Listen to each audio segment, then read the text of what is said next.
momento de reflexión con la voz del pastor. 30º domingo del tiempo ordinario.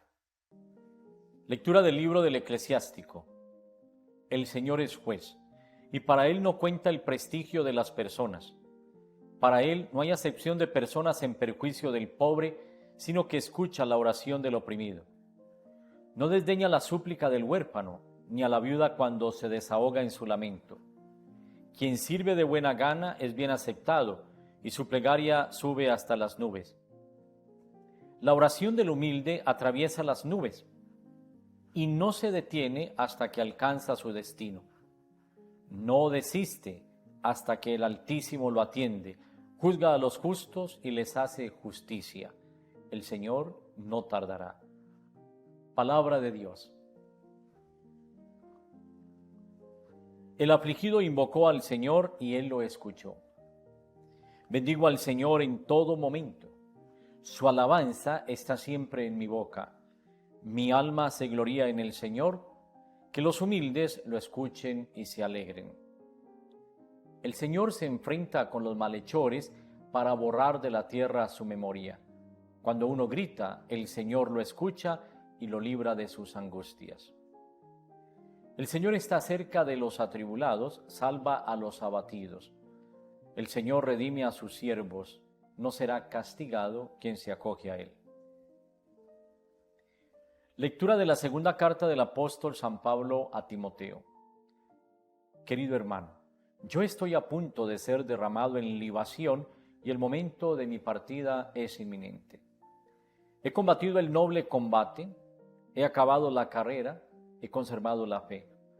Por lo demás, me está reservada la corona de la justicia que el Señor, juez justo, me dará en aquel día. Y no solo a mí, sino también a todos los que haya aguardado con amor su manifestación. En mi primera defensa, nadie estuvo a mi lado, sino que todos me abandonaron. No les he tenido en cuenta. Mas el Señor estuvo a mi lado y me dio fuerzas para que a través de mí se proclamara plenamente el mensaje y lo oyeran todas las naciones. Y fui librado de la boca del león. El Señor me librará de toda obra mala y me salvará llevándome a su reino celestial. A Él la gloria por los siglos de los siglos. Amén. Palabra de Dios. Lectura del Santo Evangelio según San Lucas. En aquel tiempo, Jesús dijo esta parábola a algunos que confiaban en sí mismos por considerarse justos y despreciaban a los demás. 2 hombres subieron al templo a orar. Uno era fariseo, el otro publicano. El fariseo de pie oraba así en su interior: Oh Dios, te doy gracias porque no soy como los demás hombres, ladrones, injustos, adúlteros, ni tampoco como ese publicano. Ayuno 2 veces por semana y pago el diezmo de todo lo que tengo. El publicano, en cambio, quedándose atrás, no se atrevía ni a levantar los ojos al cielo, sino que se golpeaba el pecho diciendo: Oh Dios, ten compasión de este pecador. Les digo que éste bajó a su casa justificado y aquel no, porque todo el que se enaltece será humillado, y el que se humilla será enaltecido. Palabra del Señor. Gloria a ti, Señor Jesús.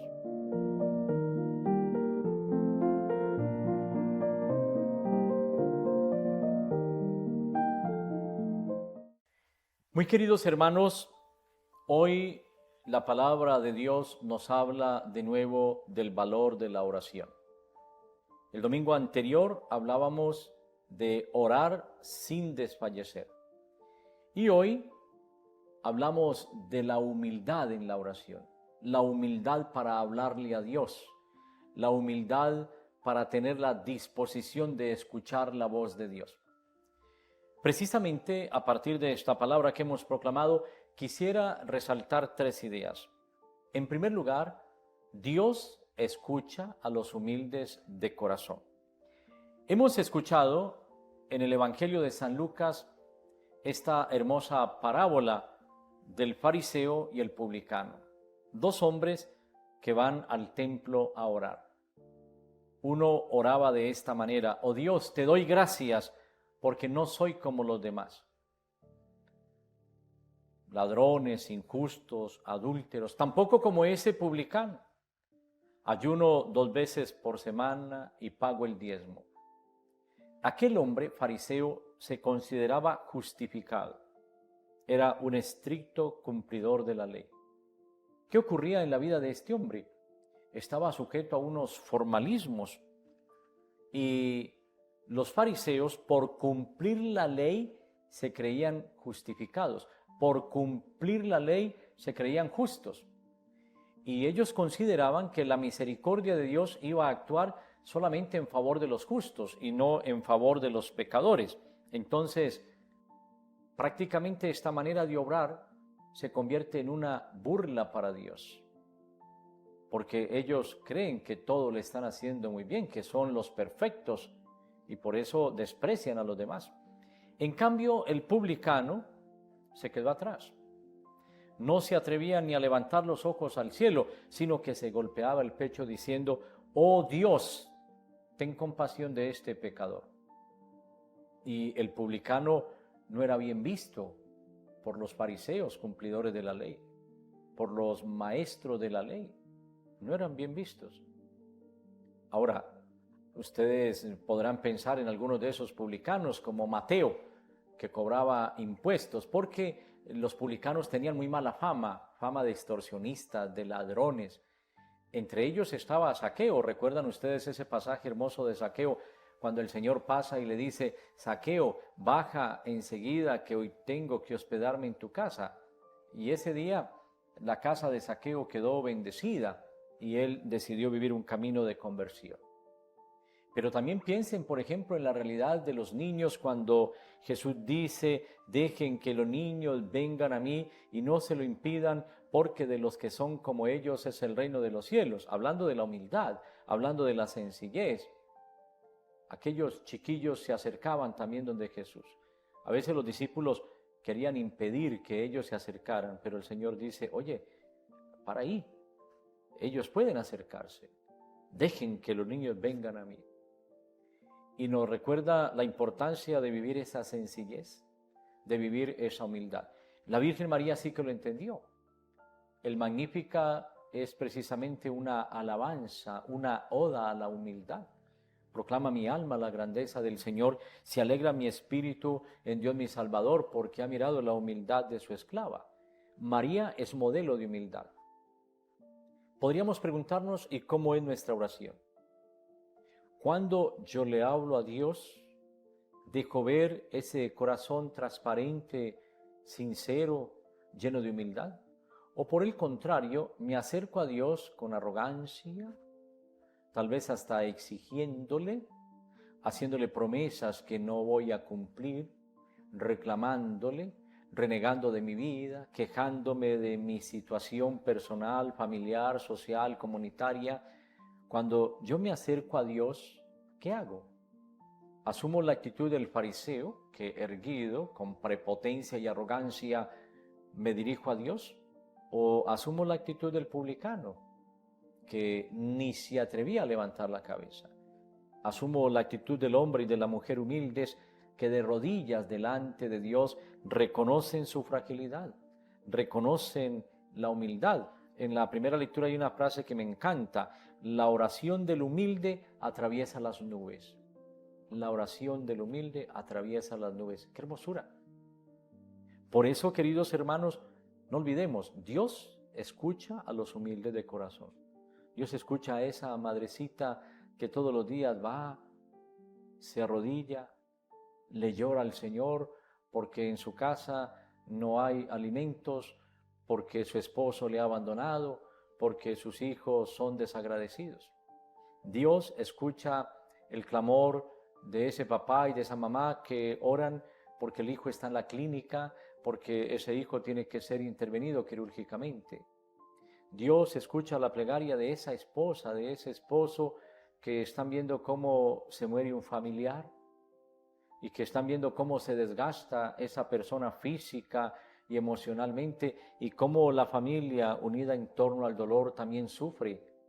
Dios escucha esa plegaria. Dios escucha la plegaria de ese hombre y de esa mujer que en el lecho de enfermos le dicen al Señor, Señor, perdóname. Y hacen también un recuento de su vida y son capaces de pedirle perdón a aquellos que quizás han ofendido sus vidas o a aquellos a quienes ellos han ofendido.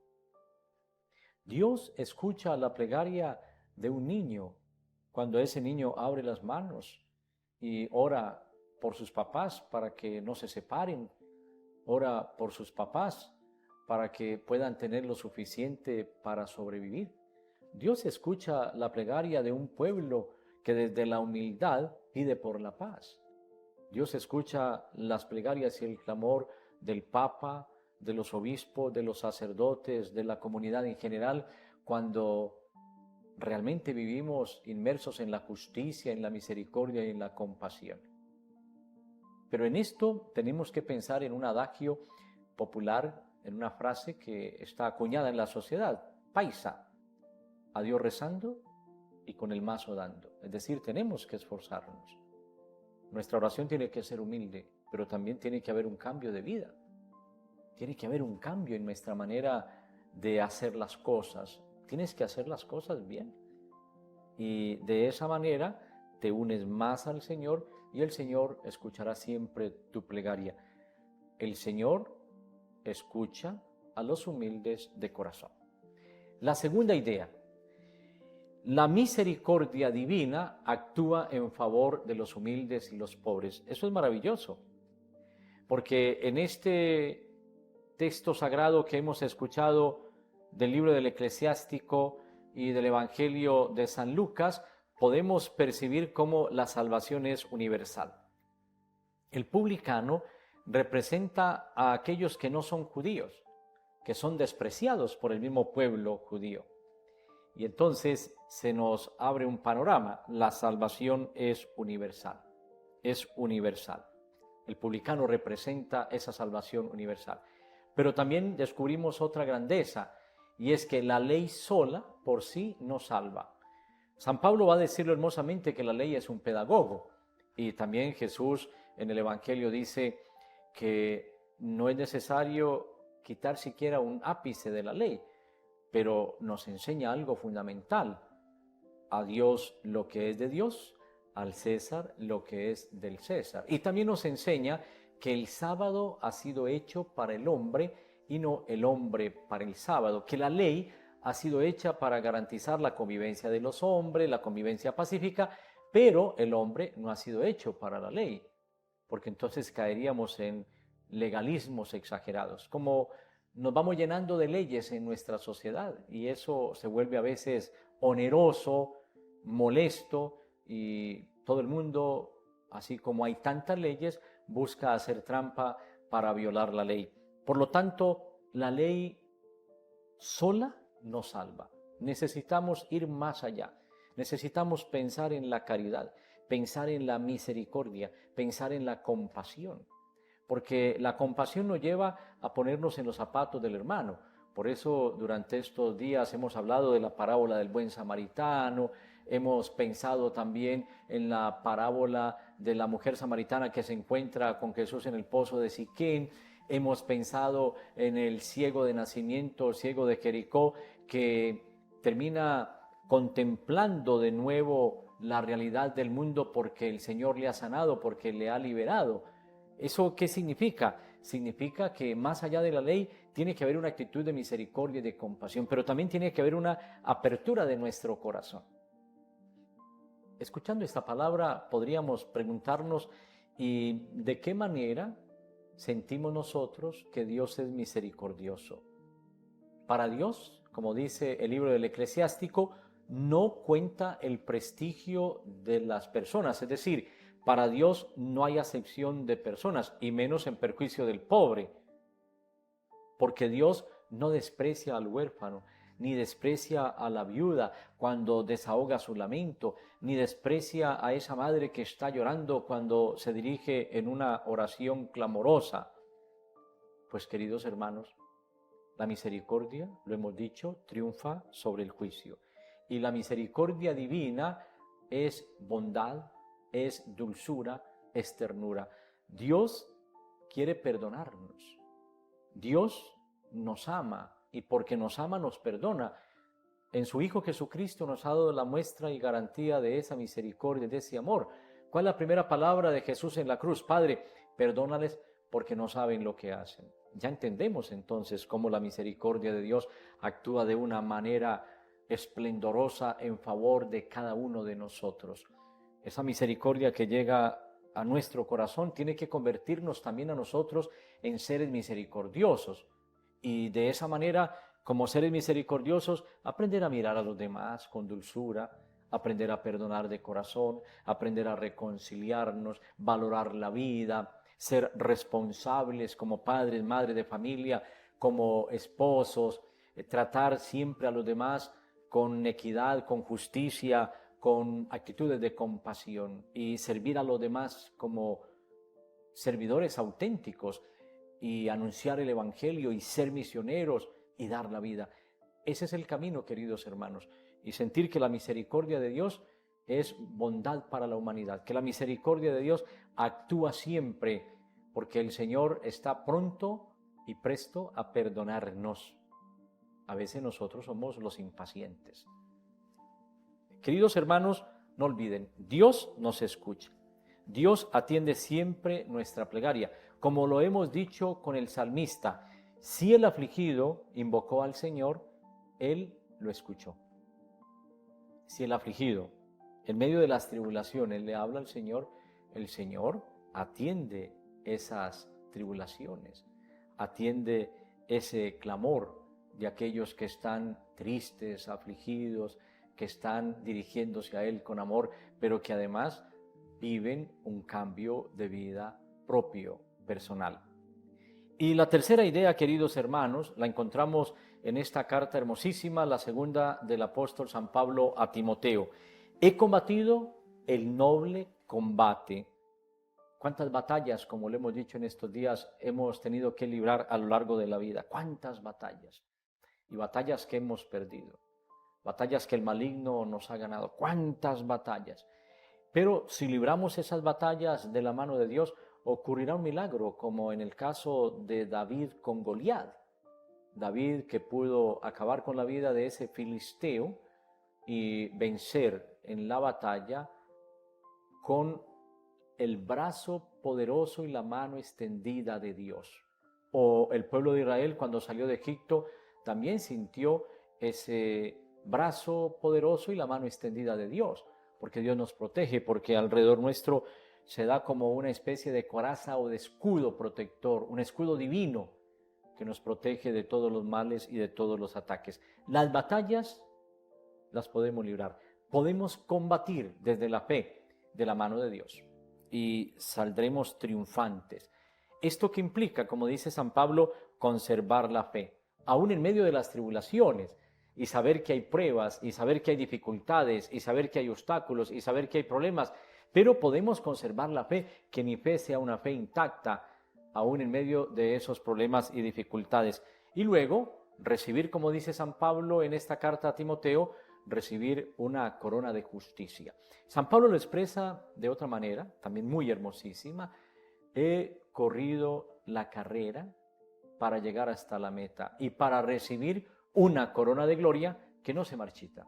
Una corona de gloria que no se marchita. Conservo mi fe, me animo a luchar en medio de esas batallas porque de la mano de Dios voy a vencer y sé que voy a recibir una corona de gloria que no se marchita. Y eso para mí, ¿qué significa? Significa vida, significa resurrección, significa levantarme para poder soñar la vida con ilusión.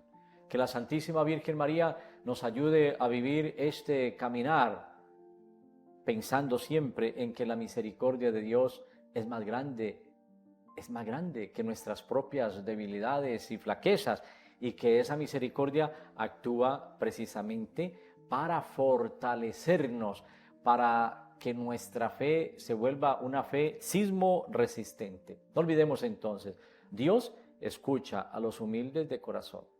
La misericordia de Dios actúa en los humildes y sencillos. Y luego hay que combatir este noble combate y correr hacia la meta con fe, amor y esperanza. Que el Señor les bendiga hoy y siempre, en el nombre del Padre, y del Hijo, y del Espíritu Santo. Amén. Hola amigos, para más información, te invitamos a suscribirte a nuestro canal Spey TV en YouTube. Lo anterior fue una producción del Centro de Comunicaciones San Francisco de Sales.